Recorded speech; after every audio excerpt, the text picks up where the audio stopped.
بسم الله الرحمن الرحيم تبارك الذي بيده الملك وهو على كل شيء قدير الذي خلق الموت والحياة ليبلوكم أيكم أحسن عملا وهو العزيز الغفور الذي خلق 7 سماوات طباقا ما ترى في خلق الرحمن من تفاوت فارجع البصر هل ترى من فطور ثم ارجع البصر كرتين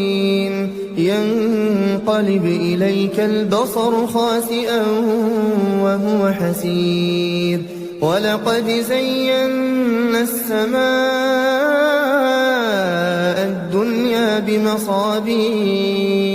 وجعلناها رجوما للشياطين وأعتدنا لهم عذاب السعير وللذين كفروا بربهم عذاب جهنم وبئس المصير إذا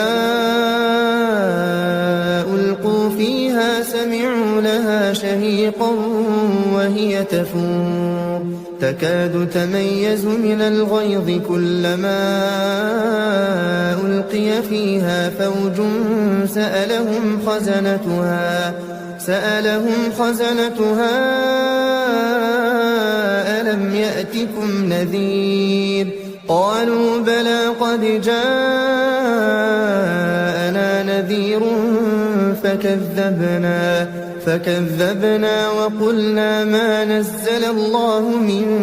شيء إن أنتم إلا في ضلال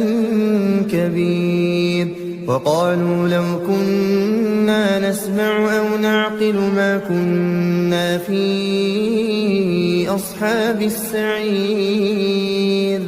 فاعترفوا بذنبهم فسحقا لأصحاب السعير إن الذين يخشون ربهم بالغيب لهم مغفرة وأجر كبير وأسروا قولكم أو اجهروا به إنه عليم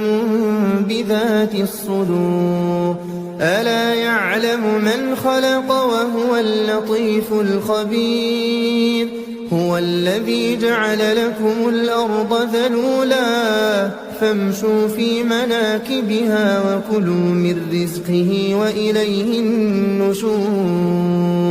أأمنتم من في السماء أن يخسف بكم الأرض فإذا هي تمور أم أمنتم من في السماء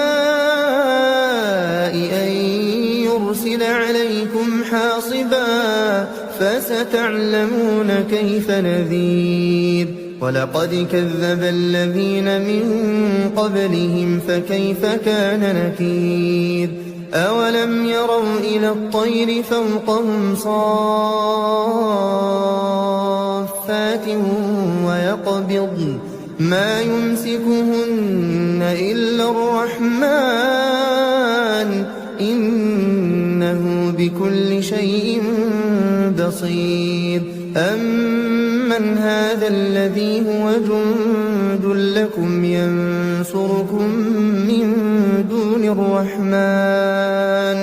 إن الكافرون إلا في غرور أمن هذا الذي يرزقكم إن أمسك رزقه بل لجوا في عتو ونفور أفمن يمشي مكبا على وجهه أهدى أمن يمشي سويا على صراط مستقيم قل هو الذي أنشأكم وجعل لكم السمع والأبصار والأفئدة قليلا ما تشكرون قل هو الذي ذرأكم في الأرض وإليه تحشرون ويقولون متى هذا الوعد إن كنتم صادقين قل إنما العلم عند الله وإنما أنا نذير مبين فلما رأوه زلفة سيئت وجوه الذين كفروا وقيل هذا الذي كنتم به تدعون قل أرأيتم إن أهلكني الله ومن معي أو رحمنا فمن يجير الكافرين من عذاب أليم قل هو الرحمن آمنا به وعليه توكلنا فستعلمون من هو في ضلال